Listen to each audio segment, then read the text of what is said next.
So, hello guys! Meron tayong i-discuss for today's video. So, unahin natin tong ni Ems Tanga. Ni Ems Tinggil Gurang. So, sabi niya dito, haha, listen carefully everyone, blah blah blah. Para sa akin, ninakaw mo kahit hindi nyo natanggap. Yun yung sinabi ni Ryan, di ba? A great liar, Reyna Sendogram, Bautista, na tipos, di ba? Ito, explain ko ulit, ha? Yan, yung point dyan is, sinabi mo, tangang Ems Vega, na hindi humihingi si Jokla ng sponsor. Kaya pinakitaan ka namin ng ebidensya na humihingi siya doon kay Alice Diana. So, yung sinabing ninakaw ni Jokla ng founder mong Baklita ang 1K, ibig sabihin lang nun, yung sinabi ni Ryan, ninakaw niya kasi hindi naman niya sinuli. Asan ang patunay na sinuli niya? Either binalik or hindi. Hindi niya binalik, di ba? So, ang sabi niya, kusang bumalik yung pera. So, asan ang patunay? So, ibig sabihin nun, ninakaw niya, binulsa niya. Or kung sabihin na natin, hindi niya ninakaw, hindi niya binulsa, pero humingi pa rin siya ng sponsor. Gets mo? Humihingi siya ng sponsor in private. Na pinatunayan mo na sinabi mo na hindi naman siya humihingi ng sponsor, 'di ba? Ang tanga mo lang. Okay? O next tayo. Wait. Ayan, sa Golden Titi, 'di ba? Kung hindi ka naman tanga-tanga din, Ems Vega, inuulit ko, paano magkakaroon ng Golden Titi? Naniwala ka na may Golden Titi si Ryan o gusto mo lang talaga makakita ng burat? Yun lang yun, di ba?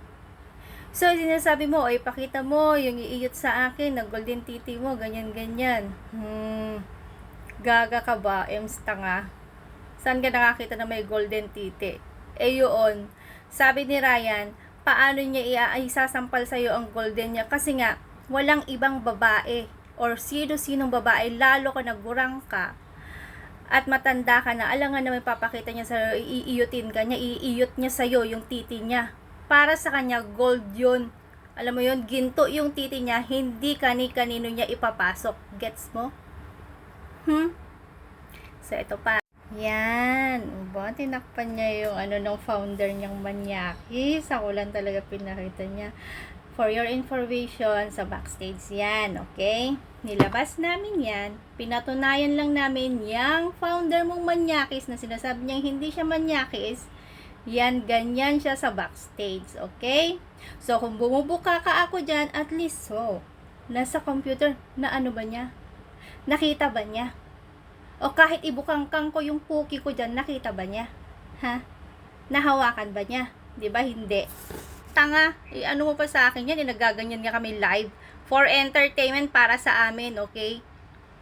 Unlike naman sa'yo, wait lang. Yan.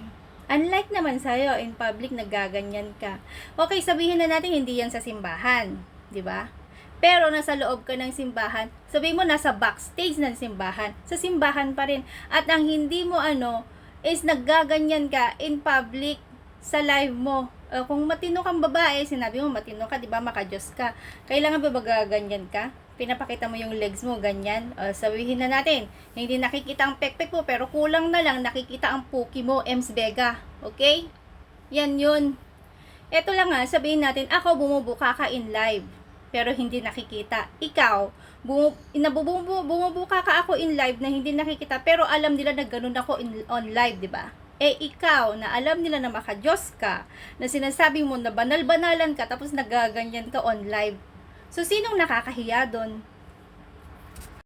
Ayan pa, isa pa yan. Sabihin mo, pinagtikulan yung binti mo. O baka sabihin mo, pinagtikulan ng founder mong Manyakis na si Jokla ang binti mo. Yun ang dapat mong sabihin, hindi si Ryan, okay?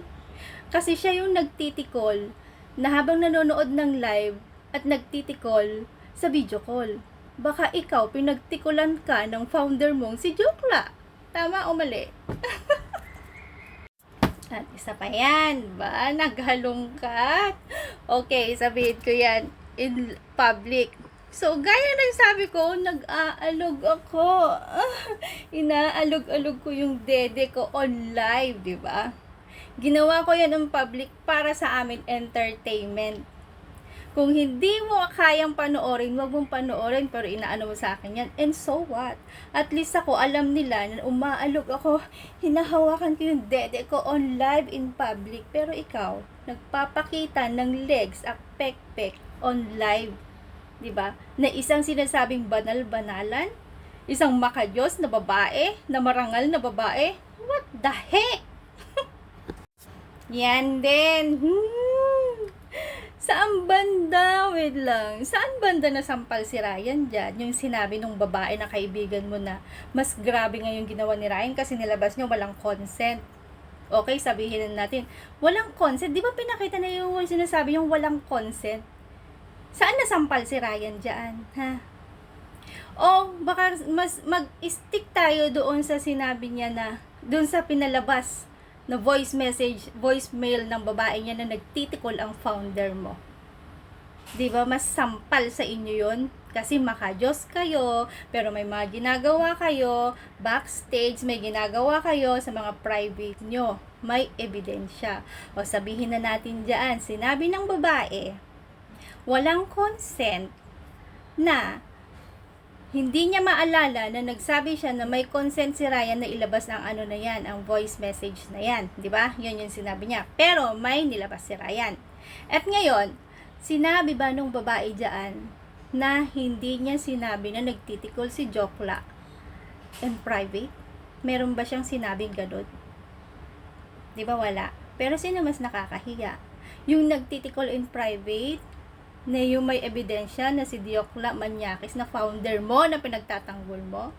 O yung naglabas lang si Ryan ng ebidensya na lulubog lalo dyan sa founder mo? And last but not the least, oh my God! So sabi niya, kaming mga bata pero mukhang matanda. Siya daw, nagpakita siya ng ebidensya guys, na kahit matanda na siya, kahit gurang na siya, pero tignan mo ang puti, ang flawless, kulang na lang bubukangkang, di ba? Hay nako, Ems Vega, baka mamaya pagtikulan ka dyan ng founder mo. Sinasabi mo sa akin na naglalamas ako ng dede ko, ganyan. Hindi mo kaya yan. Hindi mo kayang lamasin ng dede mo kasi laylay na ang dede mo, di ba? Baka mamaya pagtikulan din ako ng founder mo, ha? Pinapanood niya to. Ang manyakis pa naman ng founder mo. Yung sinasabi niyang baklang to. Mukhang baklang to. Babaeng to. Yung makakaganito sa kanya. Tapos mamaya pagtikulan din lang din pala niya ako, diba? Yo! Ikaw, yun ba yung pagpapatunay mo? Pinatunayan mo na. Wow! O diba? Ito ba yung sinasabi niyong gurang? Ito ba yung sinasabi niyong layla? Ito yung sinasabi niyong kulubot na aba? Nagpakita na ebidensya. Oh my God! Pero hindi pa rin mababawi na nagbayad ka ng 200 pesos, 200,000 pesos sa isang lalaki para lang mahalin at maging jowa. Nabudol ka nga, diba? Kawawa naman. Oh my God. Pero in fairness, ang ganda ng filter na to, ah. O, diba? So, yun lang. So, ayan na ba yan? Ems Tanga, Ems Vega. Yan na lang ba? Nag-effort talaga siya. O, diba? Sabi niya. Tapos yung sinabi, we wish you na tibos nalaga utang man niya sender batang mukhang matanda. Mga chariwawat ulol. Diba? O, di ikaw na maganda, ikaw na makinis, pero mag-isa ka lang sa buhay, matanda kang gurang ka. Mamamatay kang mag-isa, mamamatay kang walang anak, at mamamatay kang walang asawa. O sige, sabihin nga natin, ang kinis mo, ang ganda mo, pero bakit walang pumatol sa'yo? Yung gusto mong papatol pa sa'yo is binayaran mo, or nagbayad ka pa ng 200, or binudol ka pa ng 200,000, diba? Pero hindi ka pa rin na ano, kasi nga bakit? Siguro, kasi nga matanda ka na. Tuyot ka na sinasabi nila. Okay?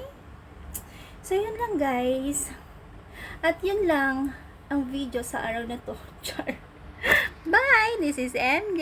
Ang mukhang bakla na sinasabi ng Jokla Manyakis Gakulero in private. Yo!